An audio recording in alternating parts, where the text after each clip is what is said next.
ഭാഗം 8. ഉണ്ണിക്ക് പിന്നെ കാത്തിരിപ്പിൻ്റെ ദിവസങ്ങളായിരുന്നു.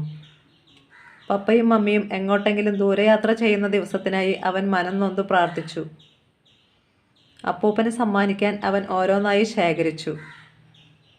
ചക്ക വരട്ടിയതുണ്ടാക്കാൻ ജയാമ്മയോട് ചാടി പിടിച്ചപ്പോൾ മമ്മി ഇടപെട്ടു. വേണ്ടാത്തതൊക്കെ തിന്ന് വയറിന് അസുഖം വരും. മമ്മിക്ക് അവൻ്റെ ഇഷ്ടങ്ങളോട് ഒട്ടും യോജിപ്പില്ല. എന്താവശ്യപ്പെട്ടാലും എന്തെങ്കിലും എതിര് പറയും.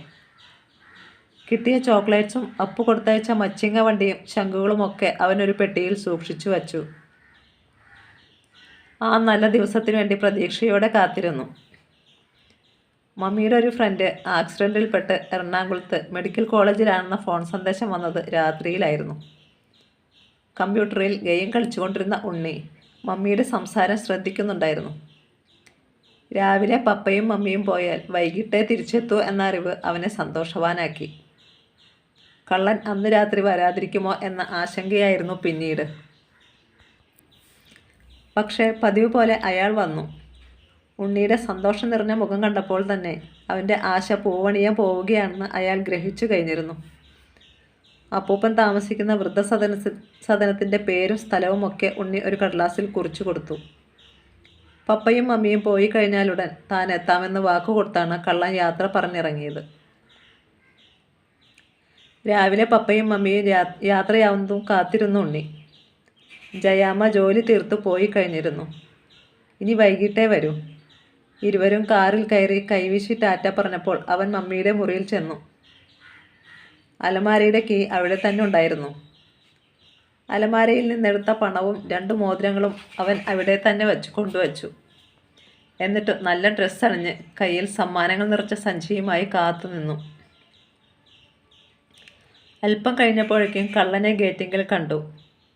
ആ മുഖത്ത് പരിഭ്രമമുണ്ടായിരുന്നു. നല്ല ഷർട്ടുമിട്ട് അയാളെ പകൽ വെളിച്ചത്തിൽ കണ്ടപ്പോൾ ഉണ്ണിക്ക് കൗതുകം തോന്നി. അയാൾ അവനോട് രഹസ്യമായി പറഞ്ഞു, ബസ് സ്റ്റാൻഡ് തൊട്ടു മുന്നിലാണ്. കള്ളൻ ആദ്യം കയറും, ഉണ്ണിയും കയറണം. സംസാരിക്കാനൊന്നും വരരുത്. ആരെങ്കിലും ശ്രദ്ധിച്ചാൽ കുഴയും. ഉണ്ണി അതനുസരിച്ചു. ഉണ്ണി അയാൾക്കൊപ്പമാണ് ഇരുന്നത്. രാത്രിയിൽ ഉറക്കം കുറഞ്ഞതിനാലാവാം സീറ്റിലിരുന്ന് ഉണ്ണി ഉറങ്ങി. കള്ളൻ്റെ മടിയിലേക്ക് തല ചായ്ച്ചുറങ്ങുമ്പോൾ ഉണ്ണി അപ്പൂപ്പനെ സ്വപ്നം കണ്ടു.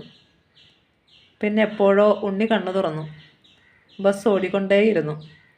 വയലുകളും തെങ്ങിൻ കൂട്ടങ്ങളും പൂക്കളും ഒക്കെ നോക്കിയിരിക്കെ ഉണ്ണി ചോദിച്ചു, ഇനി എത്ര ദൂരമുണ്ട്?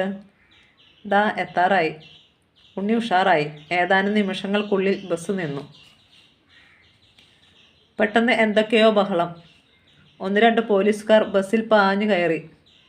അതിലൊരാൾ കള്ളനെ പിടിച്ച് എഴുന്നേൽപ്പിച്ചു. ഷർട്ടിൽ പിടിച്ച് തെരുതെരെ അടിച്ചു. മറ്റൊരാൾ ഉണ്ണിയുടെ കൈയും പിടിച്ച് ബസ്സിൽ നിന്നിറങ്ങി. ഉണ്ണി ഞെട്ടിപ്പോയി. മുന്നിൽ പപ്പയും മമ്മിയും. അരികിലായി അവരുടെ കാറും. മമ്മി കരയുന്നുണ്ട്. പപ്പ ഓടി വന്ന് അവനെ വാരിയെടുത്തു. മമ്മി അവൻ്റെ കയ്യിലും കാലിലും ഉമ്മകൾ വച്ചു. ഉണ്ണി അവരെ ശ്രദ്ധിക്കാതെ ചുറ്റും തിരഞ്ഞു. 3-4 പോലീസുകാർ ചേർന്ന് കള്ളനെ അടിച്ചവശനാക്കുകയാണ്. കള്ളൻ്റെ മുഖത്തും ദേഹത്തും ചോരയുണ്ട്.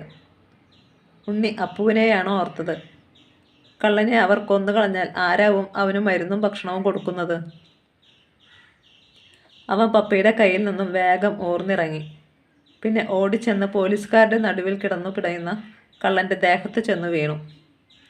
എന്തിനാ അടിക്കുന്നേ? എൻ്റെ അങ്കിളിനെ തൊടണ്ട.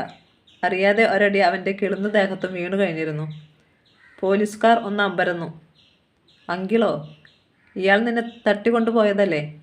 വീറോടെ ഉണ്ണി എതിർത്തു. അല്ല, ഞാൻ പറഞ്ഞിട്ടാ അങ്കിൾ എൻ്റെ ഒപ്പം വന്നേ. കൂട്ടത്തിലെ കൊമ്പൻ മീശക്കാരൻ ഉണ്ണിയുടെ പപ്പയോട് കയർത്തു. എന്താ ഇതിൻ്റെ അർത്ഥം? പപ്പ സ്തംഭിച്ചു നിൽക്കുകയാണ്. കരയാൻ മറന്നു മമ്മിയും. ആരാ ഉണ്ണി ഇയാൾ? പപ്പ ചോദിച്ചു. പിന്നെ കൂടി നിന്നവരോട് പറഞ്ഞു. സ്റ്റോപ്പിൽ നിന്നും ഇവൻ ബസ്സിൽ കയറുന്നത് കണ്ട് അടുത്തുള്ള കടക്കാരൻ സംശയത്തോടെ എൻ്റെ ഫോണിലേക്ക് വിളിക്കുകയായിരുന്നു. ഇയാളെ ഞങ്ങൾ കണ്ടിട്ടില്ല സാർ. ഇത് സ്ഥിരം മോഷണ കേസിലെ പ്രതിയാണ്, ഒരു പോലീസുകാരൻ പറഞ്ഞു. ഉണ്ണി അയാളോടും തട്ടിക്കയറി. അല്ല, എൻ്റെ അങ്കിൾ കള്ളനല്ല. എൻ്റെ വീട്ടിൽ നിന്ന് ഒന്നും കട്ടിട്ടില്ല. ഇനിയൊരിക്കലും ഒന്നും മോഷ്ടിക്കില്ലെന്ന് എന്നോട് പ്രോമിസ് ചെയ്തതാ. എൻ്റെ അങ്കിളിനെ തല്ലല്ലേ പോലീസേ. അങ്കിൾ പാവമാ. അപ്പൂപ്പനെ കാണാൻ ഞാൻ പറഞ്ഞിട്ടാ അങ്കിൾ വന്നേ. ഒരു തെരുവു നാടകം കാണാനെന്ന പോലെ വഴിയാത്രക്കാർ ചുറ്റും കൂടി. എസ് ഐ ചോദിച്ചു, നിന്റെ അപ്പൂപ്പൻ എവിടെയാ? കള്ളൻ ഇടയിൽ കയറി. ആ കഥ ഞാൻ പറയാം സാർ, സാർ അനുവദിക്കുമെങ്കിൽ. പറയടാ, എസ് ഐ കൽപ്പിച്ചു. കള്ളൻ ഉണ്ണിയുടെ പപ്പയെയും മമ്മിയെയും ഒന്ന് നോക്കിയ ശേഷം പറഞ്ഞു, കുഞ്ഞുങ്ങളെയും വൃദ്ധരായ അച്ഛനമ്മമാരെയും ഒരു വ്യക്തിത്വവുമില്ലാത്ത ബൊമ്മകളായി കരുതുന്ന കുറേ പണച്ചാക്കുകളുണ്ട് ഇവിടെ. അതിലൊരാളുടെ അച്ഛനായിരുന്നു ഈ കുഞ്ഞിന് കൂട്ട്, ഒരപ്പൂപ്പൻ. ഉദ്യോഗവും ക്ലബ്ബും ബിസിനസ്സും ഒക്കെയായി നടന്ന ഇവർക്ക് കുട്ടിയെ ശ്രദ്ധിക്കാനോ സ്നേഹം പ്രകടിപ്പിക്കാനോ സമയമില്ലായിരുന്നു. ആ വൃദ്ധനായ മനുഷ്യൻ ഇവനിൽ സ്നേഹവും നന്മയും നിറച്ചു. സാറിനറിയോ, ലോകം ഏറെ കാണുകയും നന്മയും തിന്മയും തിരിച്ചറിയുകയും ചെയ്ത പഴയ തലമുറയ്ക്ക് കുഞ്ഞു മനസ്സുകളിൽ നന്മയുടെ വിത്ത് വിതയ്ക്കാനാവും. പക്ഷേ ആ അപ്പൂപ്പനെ സ്വന്തം മകൻ സ്വാർത്ഥ ലാഭത്തിനായി ഒരു വൃദ്ധസദനത്തിലാക്കി. കുട്ടി ഒറ്റപ്പെട്ടു പോയി. രാത്രികളിൽ ഉറങ്ങാതിവൻ അദ്ദേഹത്തിൻ്റെ ഒരു വിളിക്കായി കാതോർത്തിരിക്കുകയാണ്. മോഷ്ടിക്കാൻ തന്നെയാ ഞാനവിടെ കയറിയത്. പക്ഷേ മോഷ്ടാവും ദുശ്ശീലനുമായ എന്നെ ഇവൻ്റെ കുഞ്ഞു മനസ്സ് മാറ്റിമറിച്ചു. ഞാനിപ്പോൾ നന്നായി പണിയെടുത്താ ജീവിക്കുന്നത്. മിക്ക രാത്രികളിലും ഞാൻ ആ വീട്ടിൽ പോകും. ഇവരറിയാതെ ഉണ്ണിയോട് സംസാരിച്ചിരിക്കുന്നതാണ് എനിക്കിന്ന് ഏറെ ഇഷ്ടം. അപ്പൂപ്പനെ കാണണമെന്ന് പറഞ്ഞ് ഇവൻ കരഞ്ഞതൊന്നും ഇവർ ഗൗനിച്ചില്ല. കരഞ്ഞു പറഞ്ഞാൽ തല്ലു കിട്ടും. എന്നോടും കുറേ നാളായി ഇവൻ പറയുന്നതാ. ഇവൻ്റെ സങ്കടം കണ്ട ഞാനതിന് സമ്മതിച്ചത്. അതല്ല, ആ വൃദ്ധനായ മനുഷ്യനും കൊച്ചുമോനെ കാണാൻ ആശയുണ്ടാവില്ലേ? ഞാനീ ചെയ്തത് തെറ്റാണേൽ ഏമാൻ എന്നെ തല്ലോ കൊല്ലോ ചെയ്തോളൂ. നിർഭയനായി അയാളത് പറഞ്ഞപ്പോൾ എസ് ഐ പപ്പയുടെ നേരെ തിരിഞ്ഞു. ഇത് മോശമായി പോയി മിസ്റ്റർ. നിങ്ങളെപ്പോലുള്ളവരെ ശിക്ഷിക്കാനാണ് ഇവിടെ നിയമം വേണ്ടത്. നിങ്ങളൊക്കെയാണ് യഥാർത്ഥ ക്രിമിനലുകൾ. സ്വന്തം മക്കളെ തിരിച്ചറിയാൻ കൂട്ടാക്കാത്ത രക്ഷിതാക്കളെയാണ് ശിക്ഷിക്കേണ്ടത്. ഈ മനുഷ്യൻ മറ്റൊരു തരക്കാരനായിരുന്നെങ്കിലോ? നിങ്ങളുടെ സ്ഥിതി എന്തായിരിക്കും? എസ് ഐ ചോദിച്ചു. പപ്പയും മമ്മിയും ഉത്തരം പറയാനാകാതെ മുഖം താഴ്ത്തി. ചമ്മി നിൽക്കുന്നത് ഉണ്ണി കണ്ടു. അവൻ കള്ളൻ്റെ ദേഹത്തോട് ചേർന്ന് നിന്നു. അവൻ്റെ മനസ്സിൽ അല്പം സന്തോഷമാണുണ്ടായത്. രണ്ടാൾക്കും അങ്ങനെ തന്നെ വേണം. അങ്കിളിനെ കുറെ തല്ലിച്ചതല്ലേ. എസ് ഐ പപ്പയെ പിന്നെയും കുറേ സമയം ഉപദേശിച്ചു. മമ്മി ഒക്കെ കേട്ടുനിന്ന് കരയുന്നത് കണ്ട് ഉണ്ണിക്ക് ചിരി വന്നു. കള്ളൻ ശബ്ദമടക്കി ശാസിച്ചു.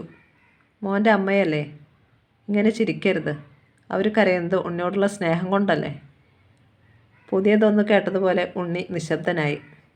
കുറേ സമയത്തിന് ശേഷം രംഗം ശാന്തമായി. പോലീസ് സംഘം സ്ഥലം വിട്ടു. കള്ളൻ്റെ മടിയിലിരുന്നു പപ്പയോടും മമ്മിയോടുമൊത്ത് അപ്പൂപ്പനെ കാണാൻ പോകുമ്പോൾ കാറിന് ഒട്ടും സ്പീഡ് പോരെന്ന് ഉണ്ണിക്ക് തോന്നി. ഏറെ ദൂരം സഞ്ചരിച്ച ശേഷം ഒരു വൃദ്ധസദനത്തിന് മുന്നിൽ കാർ നിന്നു. അപ്പൂപ്പൻ വരാന്തയിൽ നിന്ന് ഓടി വന്നു. അദ്ദേഹം വല്ലാതെ ക്ഷീണിച്ചിരിക്കുന്നു. കുറെ കൂടെ വൃദ്ധനായതുപോലെ. ഉണ്ണിയെ വാരിയെടുക്കുമ്പോൾ അദ്ദേഹം വല്ലാതെ കിതച്ചു. പൊന്നുമോനെ, സുഖാണോടാ? ഇനി അപ്പൂപ്പൻ്റെ ചുമലിൽ മുഖമമർത്തി ഉണ്ണി കരഞ്ഞു. അപ്പൂപ്പനും കരഞ്ഞു. അവർ മറ്റെല്ലാം മറന്നിരിക്കുന്നു. പപ്പ അദ്ദേഹത്തിൻ്റെ കൈ പിടിച്ചു. അച്ഛാ, ഞങ്ങൾക്ക് തെറ്റുപറ്റി. എല്ലാം ക്ഷമിച്ച് അച്ഛൻ ഞങ്ങളോടൊത്ത് വരണം. വേണ്ട മോനെ, നീ വന്ന് വിളിച്ചില്ലേ, അത് തന്നെ ധാരാളം. എനിക്കിവിടെ സുഖാ. അച്ഛാ, ഞങ്ങളോട് ക്ഷമിച്ച് ഇനി ഞങ്ങളുടെ വീട്ടിൽ താമസിക്കണം. എൻ്റെ ഉണ്ണിയെ സങ്കടപ്പെടുത്തല്ലേ. മമ്മി അപ്പൂപ്പൻ്റെ മുന്നിൽ കരഞ്ഞുകൊണ്ട് കൈകൂപ്പുന്നത് കണ്ടപ്പോൾ ഉണ്ണിക്ക് അത്ഭുതവും സന്തോഷവും തോന്നി. വേണ്ട മോളെ, അച്ഛനൊരു പിണക്കവുമില്ല. എപ്പോഴെങ്കിലും ഇങ്ങനെ വന്ന് കണ്ടാൽ മതി. ആട്ടെ, ഇയാൾ ആരാ? ഞാൻ ഇതുവരെ കണ്ടതില്ലല്ലോ. കള്ളൻ മുന്നോട്ട് വന്ന് തൊഴുതു. അങ്ങേക്ക് എന്നെ അറിയില്ല. ഞാൻ മുമ്പ് ഒരു കള്ളനായിരുന്നു. ആ പറച്ചിൽ കേട്ട് അപ്പൂപ്പൻ അന്തം വിട്ടു നിന്നു. പപ്പയാണ് കള്ളനെ പരിചയപ്പെടുത്തിയത്. ചെയ്തു പോയ തെറ്റിന് മമ്മി വീണ്ടും വീണ്ടും മാപ്പപേക്ഷിച്ചു.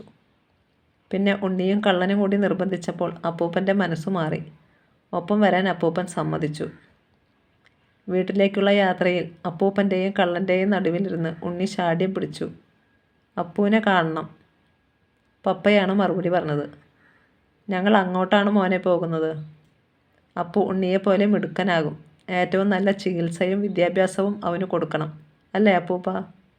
അപ്പൂപ്പൻ മറുപടി പറയാതെ ഉണ്ണിയെ നെഞ്ചോട് ചേർത്തു. കള്ളൻ്റെ കണ്ണുകൾ നിറഞ്ഞത് ഉണ്ണി കാണാതിരുന്നില്ല.